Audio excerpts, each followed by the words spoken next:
Welcome to the Slop Temple. We pray this video helps.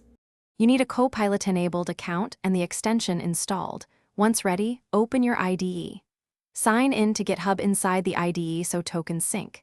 Next, navigate to the Copilot extension settings and toggle on Agent Mode or Copilot Labs features. This is the first actionable switch that grants agent workflows. Make sure IDE updates are applied, then restart the IDE to register extensions. Once done, you'll be ready to configure agent specifics in the project workspace. Now you configure the agent. Open your workspace and set agent scope to the repository level so it can read code and metadata. In Settings, JSON or the extension UI, assign an agent role, researcher, fixer, tester, and specify environment variables or API keys the agent may need. Make sure you explicitly grant repo access permissions and choose allowed automation actions like creating branches or PRs.